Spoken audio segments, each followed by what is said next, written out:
Somalia says there's no room for mediation unless Ethiopia cancels a controversial deal with the breakaway region of Somaliland. The 50-year lease gives the landlocked country access to a 20-kilometre stretch of coastline. This is to set up a naval base and commercial ports, with a deal starting on New Year's Day. There's later tensions in the Horn of Africa, prompting an extraordinary sitting of the 8-member East African Trade Bloc, IGAD, in Uganda today. Mogadishu says that sovereignty and territorial integrity have been compromised. Somalia is also appealing for international support.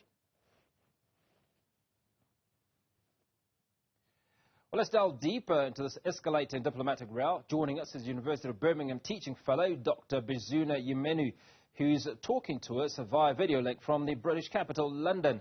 Dr. Yimenu, appreciate your time. Let's talk about what's led to Ethiopia's pursuit of direct sea access and how has it evolved over the years, including previous agreements with Djibouti and the purchase of a stake at the Berbera port. Thank you for having me. It's important to remember that Ethiopia was not landlocked 3 decades ago.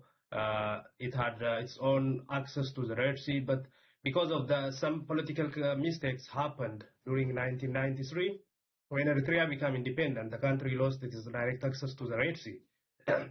Since then, the country has been landlocked and tried to navigate different mechanisms to get access to the sea, and one of the agreements was the one signed with Djibouti in 2002, allowing Ethiopia to transit its import and export via Djibouti. But that has been very expensive, and considering the country's population of 120 plus million and the vast economy, more promising growth, the country have been exploring various alternatives to have its own port. And I think what the government has done now is trying to take the first legal step in order to realize this vision of facilitating economic growth through having direct access to the sea. So how does this recently signed memorandum of understanding with Somaliland impact the transaction, if you will? The impact can be very, very wide-ranging in terms of economic growth of the country, Ethiopia and Somaliland as well.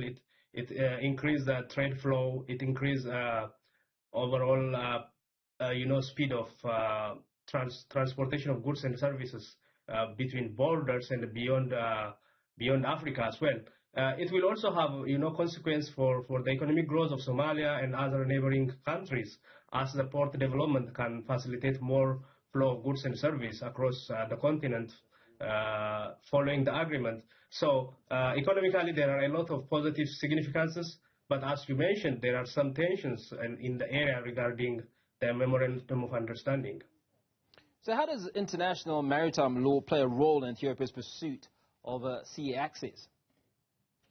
The international law regarding maritime access says that countries may have access to the coastal area if they have agreement with the coastal countries.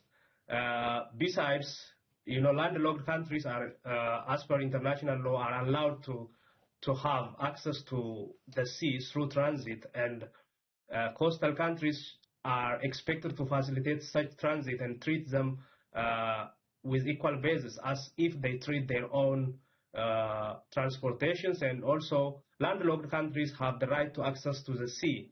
But when it comes to owning port, such arrangements can only happen when there is agreement between the landlocked country and the coastal country. So Ethiopia is trying to get access through agreement with Somaliland, which as per international law is allowed as long as we take Somaliland as an independent state. So the real issue is that taking Somaliland as an independent state. Exactly. That's a sticky point, I think, considering that Somalia has been claiming Somaliland to be one of its provinces. On the other side, Somaliland has been considered itself as an independent state, starting from 1960, before even the Republic of Somalia was crafted. Somaliland was an independent state, even few days before Somalia became recognized as a state.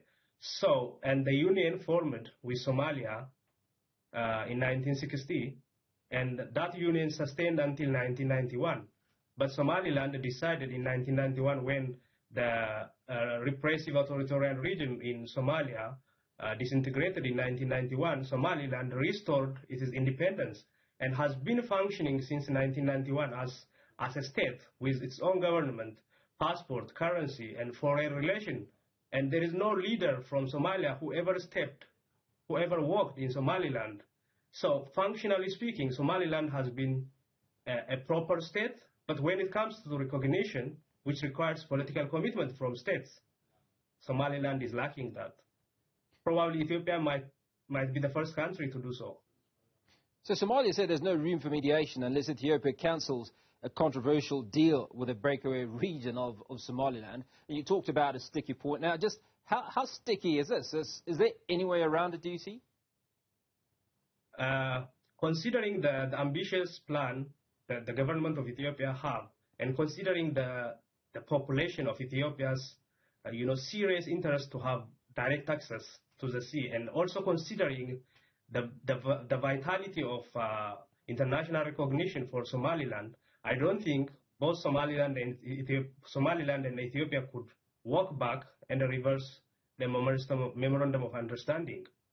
And Somalia is saying that there is no negotiation unless you retrieve it. And I don't think there is a way. But probably they may modify the memorandum of understanding and involve Somalia. And there must be some sort of negotiation between the three parties to give assurance for Somalia and also listen to Somalia's concern.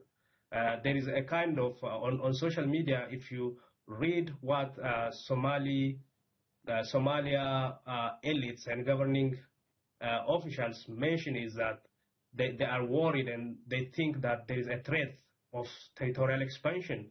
And so that threat should be diplomatically addressed, and Somalia can be included in the benefit that this agreement might bring to the whole region.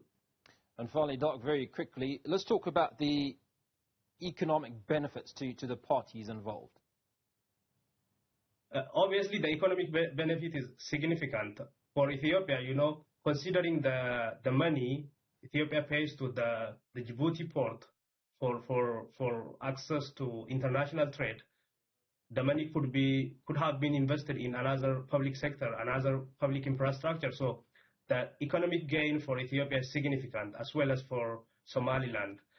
If the agreement is reached with Somalia as well, if they negotiate, Somalia could also benefit from this deal, and the entire region could benefit, because Ethiopia is a vast country with a very promising economy, and one of the fastest growing economy over the past decade or more in Africa. So considering that the construction of port infrastructure connecting Addis Ababa to directly to the sea means like uplifting millions of population from the poverty in the entire region.